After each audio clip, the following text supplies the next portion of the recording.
Ben Friedman, and welcome to the Beniverse. Today we are talking about the 2021 movie, The Suicide Squad, to kick off the 25 days of Christmas reviews. This is me catching up on a bunch of the movies I did not get to review earlier this year, so I was trying to go back as far as I could and see which ones I had missed, and there was a few summer releases that I had missed reviews for. So we're going to start with James Gunn's The Suicide Squad. Now this movie is written and directed by Mr. James Gunn, who famously got fired by Marvel Studios for some tweets in regards to Guardians of the Galaxy Volume 2, and he got scooped up by DC, and so this is his first outing, and this is a sequel to the 2016 David Ayer film Suicide Squad, and this cast has the returning performances of Margot Robbie, Joel Kinnaman, and along with Viola David and Jai Courtney and a few other cast members, but it also features a bunch of new cast members, including Idris Elba, John Cena, Sylvester Stallone. Is this thing a dog? A dog? Yes. What kind of dog do you think it is, mate? I don't know. I'm not familiar with all the breeds. I'm gonna go with Afghan Hound. Since when does an Afghan have bloody thumbs? For lack of a better word, is really good. It is a interesting and unique take on the superhero genre with just that kind of cynical humor that you'd expect from James Gunn, with also a strong message about family, and shows, I feel like, Gunn's personal growth as a director in person, as well as this is the most stellar looking movie he's made. Just the visuals alone are just wonderful and really just shows what kind of a talent Gunn is. So let's just get into my positives of the film, and I think you have to just start with the cast. The cast from top to bottom is excellent, with a great amount of emphasis on that excellence placed on the newcomers, specifically Daniela McClure, I believe is how you pronounce her name, who played Ratcatcher 2. She is excellent. She is the heart of the movie, and her story with Taika Waititi playing her father is really emotional and really beautiful. And like I said, it really just grounds these humans in their humanity and makes you root for villains. And they do it in a great way. She has a great chemistry for being 23 with the rest of the cast, who just work well off each other. She's delightful. She's charming. She's just a really excellent performer, and one for a character that I did not know, that I found just myself enamored with on the screen. But alongside with her, there's John Cena coming into the role as Peacemaker, and Cena is also just, he owns this role. He is so funny. He is so charismatic. He's willing to make himself the butt of the jokes, which is something I really appreciate that Cena is willing to do. Something I asked for? You're laughing at me for, man? Why the fuck are you in your underwear? Tighty whities? Really? Now that's just racist. No, it's not racist.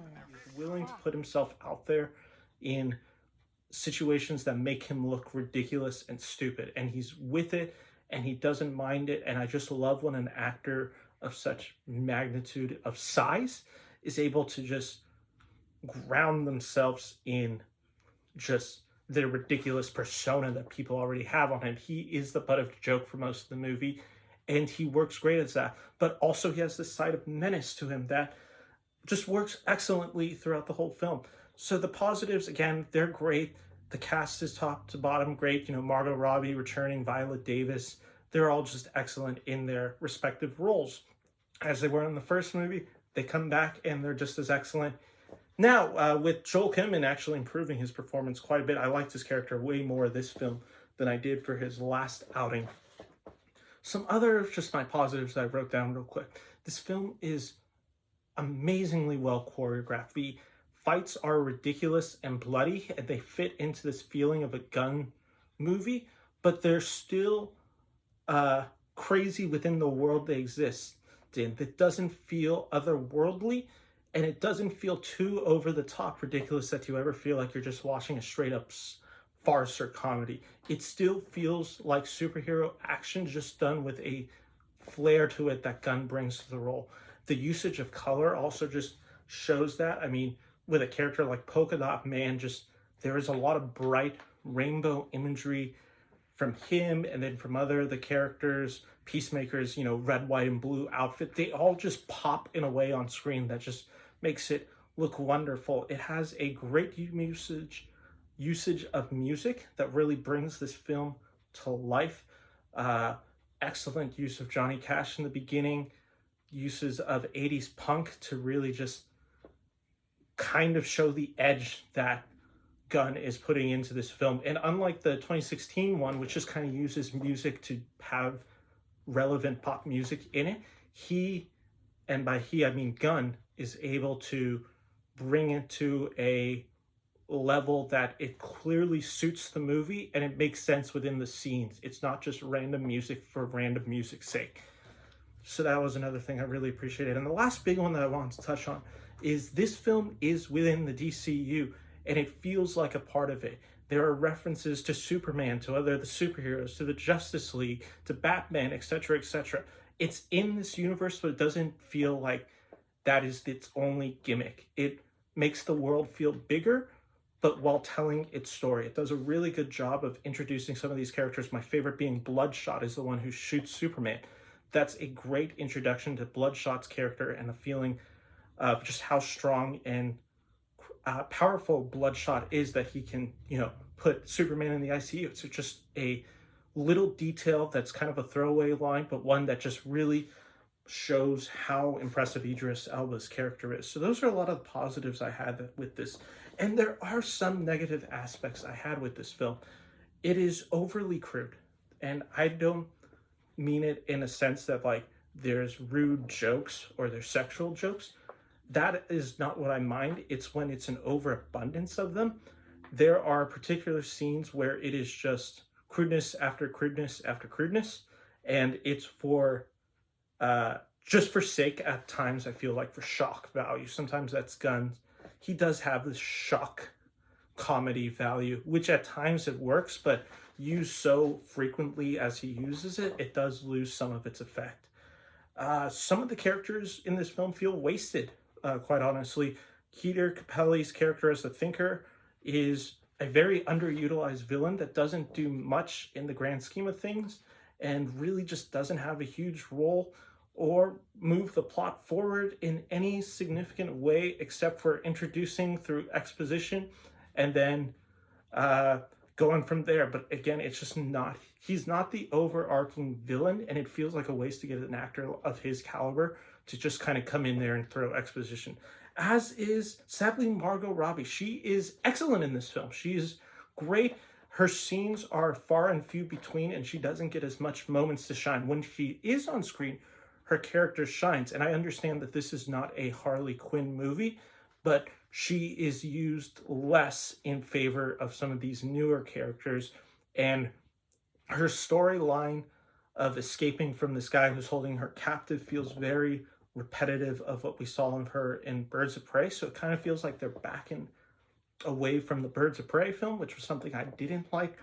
But ultimately, again, she's a very good actress and she owns this role. So I like her in this character. And finally, my biggest issue with the film, and this is where I qualify a movie from being good and not great, is the character of Viola Davis's Amanda Waller is completely misused in the film. Now, that's not to say Amanda Waller is poorly written, but there are scenes with her specifically where she has these agents that are essentially working for her.